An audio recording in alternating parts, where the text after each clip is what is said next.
जो महार्ह स्वभाव्योजिता मित्र प्रमोदनः आनंदो नंदनो नंदः सत्यधर्मा त्रिविक्रमः.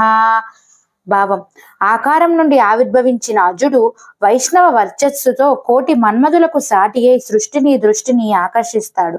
అతని దివ్య మంగళ విగ్రహం చూడగానే అతని నమస్కరించాల్సి అనిపిస్తుంది, పూజించాలని అనిపిస్తుంది, ఏమేమో చెయ్యాలనిపిస్తుంది, ఏమి చేసినా చాలదనిపిస్తుంది.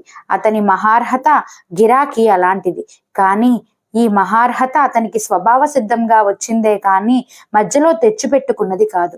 సహజంగా లభించిన స్వత్వం సంచితమైన సంపద కాదు.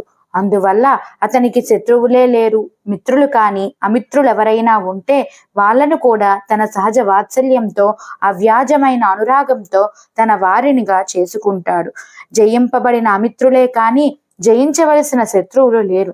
అందరికీ ఆనందం పంచిపెట్టడమే అతని ఏకైక లక్ష్యం. అతని అంగ ప్రత్యంగాలు ఆనందంతో పొంగిపోయే తరంగాలు. ఆనందమైన అంతరంగం నందనవనంలా నయన మనోహరమే కాక ఆత్మానందానికి మూలకందమవుతుంది.